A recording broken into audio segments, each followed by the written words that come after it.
Alright. Je la mets là. Par contre, j'ai jamais fait ça moi. Tu me dis. Là, tu es déjà filmé. Ah, ok. C'est déjà en train d'enregistrer, c'est bien. Ça va faire un bon meeting. Oui, c'est ça. Ça va pas faire le truc préparé. Non, mais c'est spontané. C'est spontané. C'est ça qui est bien. On n'avait pas prévu, etc. Mais je trouve que c'est très très intéressant parce que j'avais déjà noté que tu avais fait ça pour, tu sais, l'événement qui était là, qu'on a fait ici au Maccabi avec le et tu avais vraiment amené toute une batterie de choses. Et je trouve que on a de la chance au Maccabi d'avoir quelqu'un comme toi qui peut soutenir les fighters parce qu'on sait que il y a toujours des petits bobos qui peuvent arriver ici et là. Et donc c'est très très bien d'avoir quelqu'un qui a du soutien comme ça, un background qui permet de rassurer tout le monde. Donc, parle-nous de cette initiative. D'abord, ton rapport aux arts martiaux et ensuite, pourquoi est-ce qu'on a cette chance de t'avoir en tant que spécialiste de soins auprès des fighters? Ok, alors mon rapport aux arts martiaux, c'est une pratique que j'ai démarrée il y a 4 ans. J'ai commencé par du Muay Thai pendant 2 ans. Évidemment, ça m'a beaucoup plu tout de suite. J'ai accroché, je suis devenue très assidue déjà à l'époque. Ah d'accord. Et après ces 2 ans, j'ai eu envie de découvrir autre chose dans la pratique elle-même parce que ça restait surtout de l'éducatif où j'étais auparavant. Donc je suis arrivée à Maccabi et alors là, la découverte fut grande par rapport à la salle déjà qui a été un coup de cœur. On a une salle incroyable. Elle a été faite vraiment pour faire rêver tout le monde déjà rien qu'en arrive. Ouais, voilà. Et puis donc j'ai continué. Alors ils ont appelé ça ici le kickboxing, donc c'est le pied-point. Et j'ai découvert ici l'anglaise depuis donc 2 ans maintenant. Je me suis un petit peu essayée au cours de grappling et de MMA. J'ai adoré, mais après ça fait un peu beaucoup parce que mon assiduité à Maccabi est importante. Donc pour pouvoir continuer sur quelque chose de pérenne, tu vois, je maintenant anglaise et pied-point et c'est très bien. Et le côté soins, c'est que en parallèle à cela, j'ai un métier, je suis infirmière. Donc il est vrai que je leur ai proposé déjà à l'époque, quand je n'étais qu'infirmière, d'aider pour les bobos que tu connais. Et lors des 2 Fight Night que nous avons fait, les Fight Night, qui donc la première était intra-club et la deuxième, on a rencontré le Boxing Squad. Donc là, c'était un petit peu plus, quand je dis un petit peu plus, c'était vraiment plus intense et c'était différent. Il y avait beaucoup plus d'intensité, je trouvais, et donc des bobos qui sont allés avec. Là, j'ai davantage été sollicitée sur le deuxième tournoi. Sur le deuxième tournoi. Le premier, c'était assez léger, c'était bien que je sois là, mais le deuxième, les bobos étaient un peu plus importants, même si on restait sur du combat amateur, mais on a entre les 2 clubs des bons combattants, tu le sais. Et alors là, je me suis dit, ah non, mais ce que j'ai fait ce soir, je veux le refaire souvent, ici ou ailleurs, peu importe. Ah oui. Donc. C'était un vrai déclic. Ah mais oui, parce que je me suis dit, je reste dans un domaine qui me passionne, qui pour l'instant, pour moi, est dans le domaine du loisir. Il n'y a pas de combat, il n'y a pas de championnat ou autre. Je précise quand même que je me suis fait écrabouiller par toi quand je me suis... Quand tu t'es essayé au kickboxing. Je savais où mettre les mains, où mettre les coudes, c'était incroyable, ça venait de partout. Mais bon, tout ça dans la bonne humeur parce que tu m'as quand même éduqué, tu m'as accompagné dans mon rythme et tout ça, c'était un très bon souvenir. Et c'était avec plaisir parce que je te rappelle que juste avant, tu m'avais toi indiqué des choses que l'on ne nous apprend pas sur ce qu'est le grappling. Ah, ok. Ça m'a bien plu. Et du coup, salut. Et voilà, donc pour en revenir à ce que je te disais, ce soir-là, on avait la chance, comme à la première Fight Night, Night que Aldric Akasata soit présent. Donc j'ai pris mon courage à deux mains pour aller lui en parler et on a tout de suite évoqué le sujet de la formation de Cutman. Il m'a mis en relation avec Résilience Sport Management qui m'a confirmé, puisque j'ai donc fait cette formation aujourd'hui et j'ai été diplômée. Il m'a confirmé. Félicitations. Ouais, merci. C'est une fierté parce que j'ai fait la formation FCN, la formation des Cutman nationaux auprès de... Explique un peu ce que c'est. Ouais. Alors je vais déjà nommer les deux formateurs parce que ce sont deux personnes qui vont rester gravées pour tout un tas de bonnes raisons. Laurent et son acolyte ont fait cette formation sur Paris sur un long week-end. Et lors de ce week-end, on a eu la théorie par rapport à ce que doit faire un cutman. On va dire, si on voulait franciser le nom, c'est le soigneur qui intervient entre les rounds à la minute de repos, en boxe, en MMA, en mouet, enfin c'est les gens qu'on voit souvent rentrer rapidement dans les cages avec des gants et collés de glycérine. Ouais, quelque chose. exactement. Okay. Et donc ça c'était sur notre première journée où on nous a montré beaucoup de choses, c'est pour ça que je parle de théorie. Et ensuite le lendemain, après nous avoir montré la pratique des bandages, de ce que l'on peut faire et de nous mettre en situation d'ailleurs, en nous donnant un peu des jeux de rôle, tu vois. Donc là on passait sur la pratique et après cette pratique on nous montrait, donc les deux formateurs nous montraient eux-mêmes comment faire. Et on passait notre épreuve, on a passé une épreuve écrite sous forme de questions à choix multiples et on a passé une pratique de bandage et de soins comme si on était dans un coin. Voilà, il a fallu attendre 2 semaines, j'ai attendu 2 semaines et j'ai reçu mon diplôme. Excellent. Voilà. Excellent, d'accord. Et du coup, ça t'a révélé vraiment encore plus cette passion qui nous emmène à ce voyage pour Marseille. Voilà. Où tu as, bon là c'est un autre cadre, c'est du jiu-jitsu. Oui. Alors on s'attend à quoi? Quelle sorte de choses? Il peut y avoir des étranglements, il peut y avoir des clés de ceci. Oui. Parfois il y a un coup malencontreux qui peut arriver aussi, un coup de genou. Donc, qu'est-ce que tu prépares? Comment est-ce que tu te prépares pour ça? J'ai préparé... Attends, je vais prendre la caméra, comme ça tu vas nous expliquer. Allez, d'accord. Ok. J'ai préparé en fait, on va dire un petit peu de tout. Je ne pense pas besoin de tout cela, mais comme quand je pratiquerai ma première mission de Cutman, je préfère en avoir de trop que tu vois être sur le coup et te dire il me manque un truc et là c'est pas bon. Donc ça veut dire que tu es un esprit très organisé. Oui, pas mal, ouais, c'est vrai.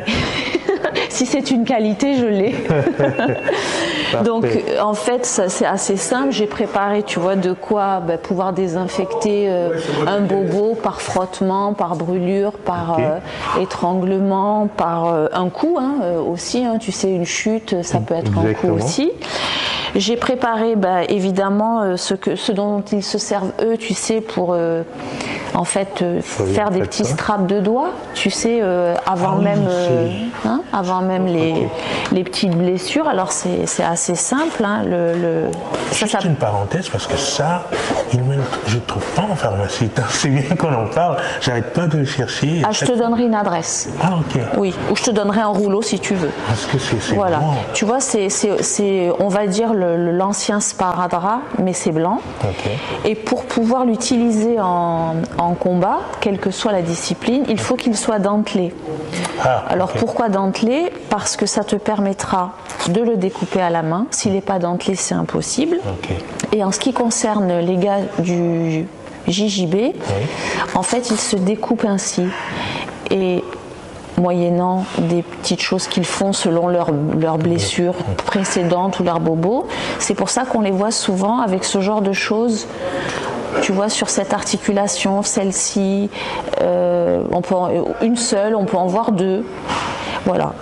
Donc ça, pour eux, ça va être essentiel avant les combats. Exact.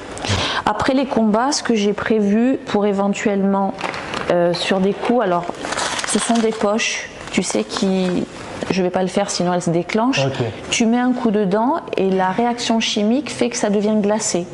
Donc ça devient une poche de glace. C'est pas mal et en plus en termes de prix, j'ai été impressionnée par le petit prix. Tu donnes un coup et ça devient une poche de glace? Oui. Ouais, la réaction chimique des produits à l'intérieur. Tu vois, j'ai pris ça.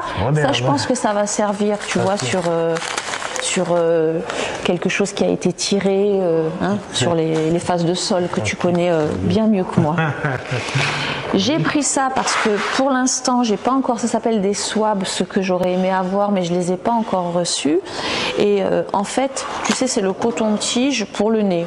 Ah, ok. Voilà, pour que tu mouilles un peu, pour aller chercher un petit peu s'il y a un saignement de nez, un petit caillot, pour d'abord nettoyer et éventuellement mettre de l'hémostatique. Tu sais, comme quand on était petit, c'est du coalgan.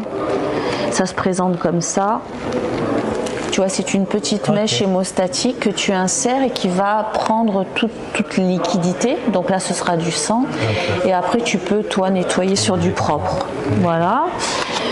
Donc ça, c'est pour ça. Et écoute, après, par rapport à mes grandes bases d'infirmière, puisque ça fait un petit moment quand même que je suis infirmière, j'ai pris un peu, tu sais, le nécessaire pour nettoyer, désinfecter, faire un éventuel pansement. Et alors, je sais pas si ça me servira parce que pour l'instant, je n'ai pas en boxe et en MMA et en Muay, quand il y a une grande ouverture et que ça saigne beaucoup, je sais pas si tu as remarqué, le round d'après, tu te dis putain, mais il y est allé et il saigne plus. Exactement. Il n'a pas été recousu. Ouais, ok. C'est quoi? Alors, il y a ça. Le pétroléthone, c'est pas de la... C'est léger parce que mes formateurs m'ont dit ça, gros saignement, ça ne suffira pas. Ah, ok. Alors j'ai donc découvert pendant ma formation que les cutman utilisaient sur prescription médicale de l'adrénaline en ampoule que tu dois diluer et tu imbibes, en fait là des swabs j'en ai mais ceux-là je vais les garder parce que c'est souvenir de formation. Okay. Tu imbibes ton swab et c'est pour ça que tu vois, tu sais, tu les vois mettre un grand coton-tige et appuyer là où ça a été ouvert. Donc tu le sais, ils ont qu'une minute pour faire tout ça, mais quelquefois ça suffit pour déjà stopper ou en tout cas ralentir un grand saignement. Et ensuite le combattant après c'est médical et là il va se faire recoudre. Donc j'ai pris ça, tu vois, pour éventuellement s'il y a ce sont des petites mèches un peu épaisses, tu vois, que je peux mettre là, que je peux rentrer dans le nez, je peux mettre sur une muqueuse à l'intérieur aussi si jamais ça saigne. Et ça existe aussi comme ça. Donc en plus oui, en plus de la vaseline, tu as vu, tu as remarqué, vaseline souvent, hein, ici. Tu peux mettre ça avant, patienter quelques secondes et mettre ta vaseline après. C'est la même marque, c'est aussi hémostatique, mais comme je te l'ai dit, il ne faut pas que le saignement soit trop important, sinon l'effet n'est pas... Voilà, en gros ce que j'ai pris pour Marseille, donc pour cette Open de Marseille, hein, de jiu-jitsu brésilien en gui, c'est-à-dire en kimono. C'est fantastique, ça veut dire que là ils n'ont pas vraiment à penser qu'est-ce qui m'arrive s'il y a quelque chose qui... Non, il y a quelqu'un qui s'en occupe, donc ils doivent vraiment aller vers leur performance, puisque tu es là pour les sécuriser sur ce... C'est franchement fantastique que tu sois là pour ça. Et puis c'est une première excursion, parce que tout s'est passé un peu à domicile. Oui, c'est vrai. Jusqu'ici, là c'est à l'extérieur. On va à l'extérieur. Peut-être que tu vas rencontrer d'autres collègues qui font la même chose que toi. Mais en tout cas, ça va être une très jolie expérience. On peut dire qu'elle est jolie, je ne sais pas comment tu le vois, elle est jolie si tu n'as rien à faire. Écoute, je crois que même si j'avais un truc à faire, ma passion est telle, j'y serais allée quand même. et je mens pas. J'ai la chance d'avoir découvert cela, d'être passionnée par cela et de pouvoir le pratiquer. Et puis maintenant, tu vois, de continuer, parce que je continue toujours à m'entraîner autant. Et en plus, maintenant, il y a cette dimension-là. C'est fantastique. C'est génial. Dans ton univers, complètement dans ton univers, en mêlant la pratique et le soin. C'est quand même... Je trouve qu'aujourd'hui, te dire que tu pratiques quelque chose parce que ça te fait plaisir, parce que ça te passionne, tu vas pas reculons. Tu vois ce que je veux dire? C'est déjà quelque chose qui est assez rare et quand on l'a, on n'y pense plus, c'est vraiment naturel, on y va. C'est ça. Alors pour aller un peu plus loin, par exemple toi qui est dans le soin, pour nous qui venons dans la pratique comme ça, sans avoir la dimension que tu as, qu'est-ce que tu nous donnerais comme conseil, au moins à notre niveau, pour garantir un minimum de sécurité, de soins quand on va pratiquer, ou alors à d'autres qui voudraient se mettre au MMA, quel genre de précautions ces personnes devraient prendre d'après toi? Ouais, alors écoute, le hasard, juste avant que tu démarres cette interview, il y a un jeune homme qui est venu s'entraîner, qui a voulu prendre des haltères, et c'est l'exemple vivant de ce que tu me demandes. Et je pense que tu seras d'accord pour le grand sportif et athlète que tu es. C'est déjà, quoi que tu fasses, Jean-Serge, c'est, je pense à l'échauffement. Je lui ai demandé s'il s'était échauffé, il m'a dit non. Et il m'a dit, j'ai levé 70 kilos, je me suis fait mal au genou. C'est presque mathématique. Hein, ouais, voilà. Donc ça déjà, si tu viens, que tu rentres et que tu es séduit comme nous par un tatami d'une salle X ou Y, c'est de vraiment faire l'échauffement qu'il faut faire. Et après, moi je pense que ça va un peu de pair. Si vraiment tu deviens assidu et passionné, j'ai l'impression, enfin j'ai la sensation que tu as une hygiène de vie qui s'installe aussi. Qui vient avec, ouais, qui enveloppe tout ça. C'est ça. Et du coup, ça te préserve de beaucoup de bobos aussi, parce que tu vas mieux manger, parce que si tu as tendance à faire beaucoup l'apéro et à prendre pas mal d'alcool, tu vas peut-être moins en prendre. Hein, on sait que l'alcool, musculairement et articulairement parlant, c'est pas génial hein, quand tu t'entraînes. Le fait de devoir peut-être modifier ton corps, ben, je pense que ça aussi, ça implique que tu vas dire ben, du coup je vais mieux manger. C'est vrai que là je te parle un peu de tout ce qui est hors la pratique à l'instant T. Après la pratique, ben, ici on est un bel exemple. Si tu tombes bien comme nous avec les super coachs qu'on a, hein, parce qu'il faut, faut pas les oublier. Hein. On a quand même c'est clair. Une brochette incroyable. Une brochette ici voilà. en Caville. Ouais. Incroyable. Ouais. Des fois, moi, je me pince un peu et je dis oui, c'est lui qui fait l'entraînement ce soir. C'est la réalité. C'est vrai. Donc, bon, l'hydratation, si on parle d'hydratation, et pour ce qui est bobo, moi, je crois que le fait que ce soit assez sain, ton hygiène générale, ça en évite pas mal. Okay. Non? Oui, tu es d'accord avec moi? Si tu n'es pas d'accord, je change.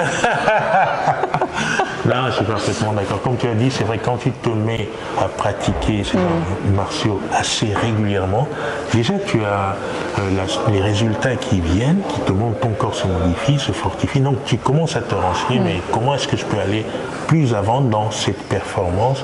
Et tu remarques de surcroît que s'il y avait des habitudes qui ne sont pas productives, qui étaient installées, bah, il faut peut-être commencer à les... Tu as parlé de l'alcool, peut-être des cigarettes, pas trop dormir ou des choses comme ça, bien la sûr. Nutrition, mais faire attention à ce qui rentre. Puis la récupération. La récupération, qui fait partie de l'entraînement, comme on le sait. Exactement. Hein. Donc, c'est vrai que tout ça mobilise des ressources qui nous prémunissent des bobos qui pourraient être néfastes. Quand on s'entraîne, on n'aime pas être blessé parce que ça nous prive de la salle et on n'est pas content. Bien sûr. Donc, tout à fait profond ce que tu dis, c'est exactement ça. Donc, la prévention passe par des stratégies que l'on met en place qui permettent en amont, avoir des actions qui soient efficaces, qui nous permettent de rester et d'augmenter nos performances. Excellent Valérie. Merci Jean-Serge. Excellent. Je crois que tu as un cours de boxe à suivre. Oui. Et je voulais parler de toi parce que tu parles beaucoup de nous. Et moi, je t'ai découvert. Attention, je vais rougir. Là. C'est pas grave. J'ai dû rougir moi aussi, peut-être à un moment donné. Parce que c'est une première hein, pour moi quand même, ce qu'on fait là. Ah, mais c'est très très bien. Ouais. On aurait dû le faire déjà depuis longtemps. J'y ai pensé, mais là, quand j'ai vu les. Ah ouais, tu t'es dit, là, il faut y aller. Non, il faut y aller. Je dis, les sacs, ça peut attendre. Il faut faire ça. Il ne faut pas le faire avant quand doctorat d'excellence, là c'est très très bien. On est vraiment c'est bien. cool. Et tu es très très bien, c'est très très clair, très limpide, très agréable, comme tu es de toute façon. Ah, c'est super. Alors écoute, on va croire que je parle de toi parce que tu viens de parler très bien de moi, mais c'est pas le cas. Moi, je voulais dire qu'on a la chance de t'avoir ici, que lorsque tu peux l'être, parce que je sais que tu es à beaucoup d'endroits, et avec une sagesse, une sérénité, une bienveillance qui me touche, et je pense ne pas être la seule. Tu es un personnage qu'il est, comment dire, intéressant de connaître malgré ta réserve, parce que tu es quelqu'un de réservé, de discret, je crois bien.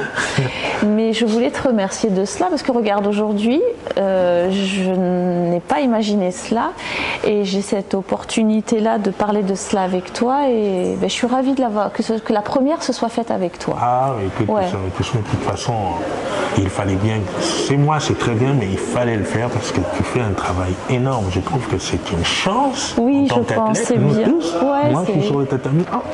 Oui. Ouais, c'est bien. C'est une chance. Comme avait dit Pedro, notre entraîneur de jiu-jitsu, il a dit on a notre CHU à domicile. Exactement. Ouais. Mais le voir et puis rentrer dans ton esprit, parce que bon, on t'entend pas, donc t'entendre parler, de voir la passion que tu y mets, le cœur que tu mets à donner, tout ça, c'est franchement très touchant. Ah, c'est cool. Et j'espère que les personnes qui regardent peuvent sentir ce qui ressort de cette interview et le message que tu donnes. Merci Jean-Serge. Merci Valérie pour cet échange extraordinaire qui est le premier, on en aura d'autres. Oui, avec plaisir. C'est très agréable, on peut être en conversation longtemps avec toi. On parlera peut-être aussi de la dimension boxe, ce que tu... Ah oui, il faut. Voilà. Et du sport tout en... Et tu me prêteras tes mains pour que je m'exerce sur les bandages. Avec plaisir. Parce que les formateurs nous ont donné cette consigne, ils nous ont dit pratiquer, et ils ont raison. Ah bah avec plaisir, avec plaisir.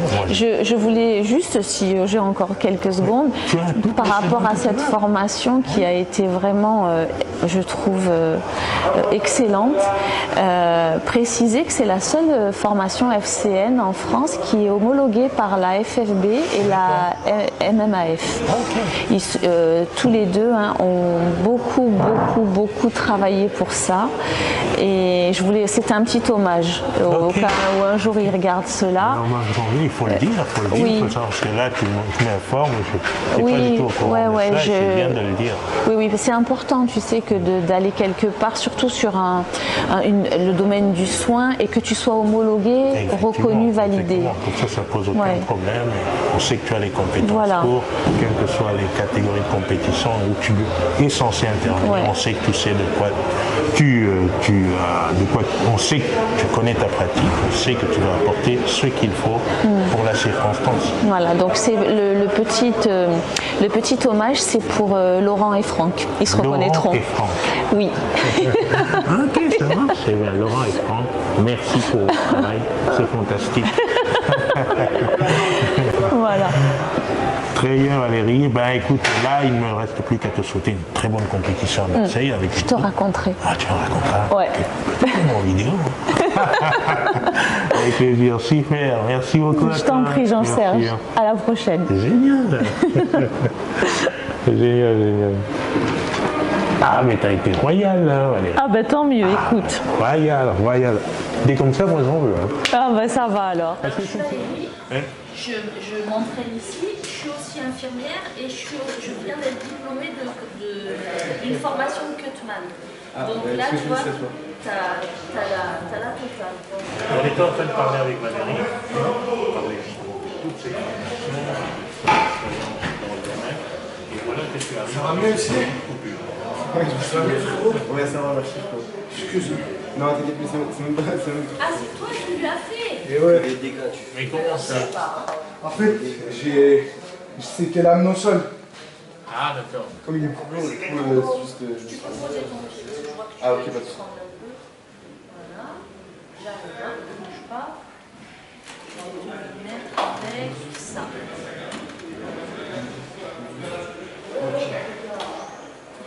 Ça va, c'est mon poids. Ouais, si. Oui, parce que maintenant qu'ils savent tous. Enfin, toi tu savais, c'est que je parle pas pour toi.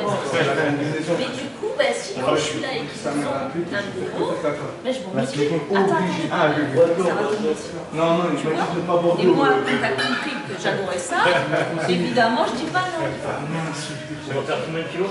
C'est génial. Regarde son équipe. Non, ça va, c'est ça. Ça va aller. Voilà. Un jour. Non, C'est déjà la fin du monde, le soir. je vais courir là. Voilà, c'est bon. Ah non. Tu vas courir. Ouais, T'as pas une si chaussette? s'il faut que je m'entraîne jusqu'à 4 du matin, Mais si tu mets pas une chaussette, tu vas pas T'es pas dans le il va poids. pas tenir. T'es pas dans le poids. ouais, mais parce que frère, vas-y, moi j'ai Tu vas continuer. Ah ouais, laisse-moi ça va pas. Voilà, je connais, frère. Hein? Ça, j'ai appris aussi qu'avec eux, il ne faut pas insister. S'ils te disent j'y retourne et je mets pas de chaussettes, tu dis vas-y mon gars. Combien tu vas faire? C'est pas grave. Il faut rester, voilà, il faut rester relax, souple et puis bah, respecter ce qu'il a envie de faire aussi. Et puis c'est pas très grave. C'est en fait ça saigne, mais c'est un qui s'est arraché.